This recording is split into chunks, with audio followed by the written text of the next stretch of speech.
Assalamualaikum warahmatullahi wabarakatuh.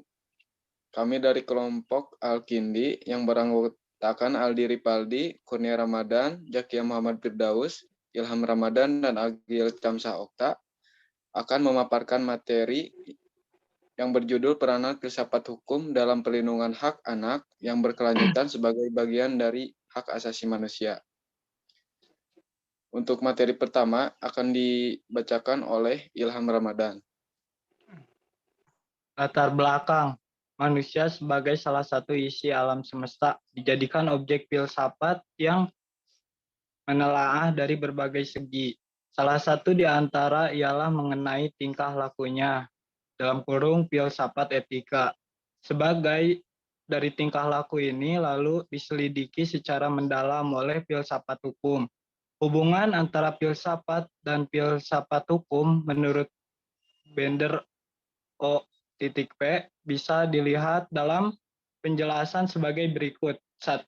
Filsafat manusia, genus filsafatnya. 2. Filsafat etika, spesies filsafat. 3. Filsafat hukum, subspesies filsafat.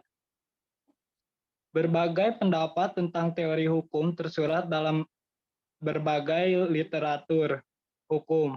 Bila disimak secara seksama, dapat dirumuskan seperti di bawah ini, bahwa teori hukum itu sama pengertiannya dengan filsafat hukum. Bahwa teori hukum itu berbeda pengertiannya dengan filsafat hukum, dan bahwa teori hukum itu sinonim dengan ilmu hukum. A. Filsafat hukum sebagai landasan hukum positif perlindungan anak. Sejak hukum modern lahir, dunia hukum mengalami perubahan yang cukup dramatis terhadap pencarian kebenaran dan keadilan.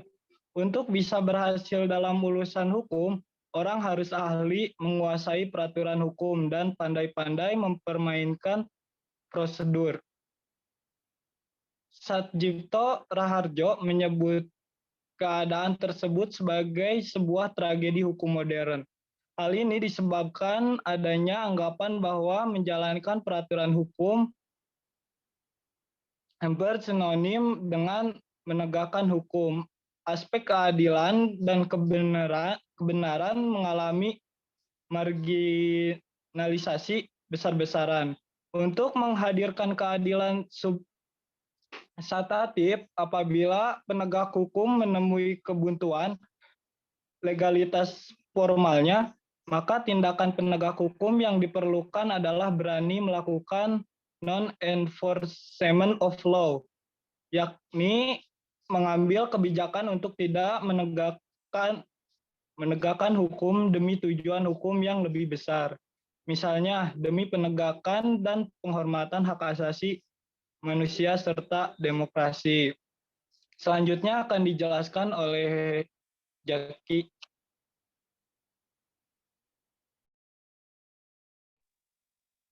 Ada 5 yang menjadi masalah filsafat hukum. Yang ke-1, masalah tujuan hukum. Yang kedua, masalah mengapa orang menaati hukum. Ketiga, masalah mengapa negara berhak menghukum. Yang keempat, masalah hukum dengan kekuasaan hukum. Yang kelima, masalah pembinaan hukum. B. Peranan filsafat hukum terhadap perlindungan anak. Sebagai makhluk sosial yang merdeka, setiap orang mempunyai berbagai macam hak untuk menjamin dan mempertahankan kehidupan di tengah-tengah masyarakatnya. Hak yang dipunyai seseorang dalam kelangsungan hidupnya tersebut pada dasarnya dapat kita bedakan atas 2 jenis utama bila dipandang menurut sifatnya, yakni 1. Hak yang bersifat asasi, yaitu hak yang harus ada pada setiap orang untuk dapat hidup secara wajar sebagai individu yang sekaligus juga anggota masyarakat selaras dengan harkat dan martabatnya sebagai pribadi yang terhormat. 2.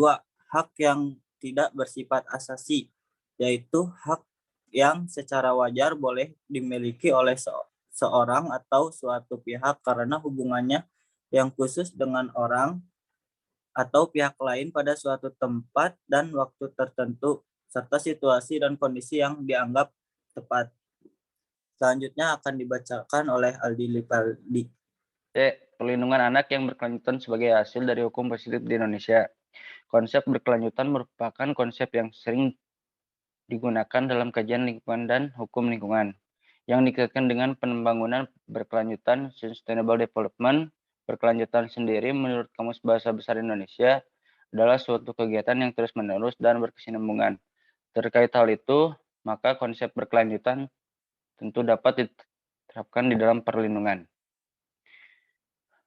Hal ini akan membawa jaminan dan kepastian perlindungan anak yang terus-menerus.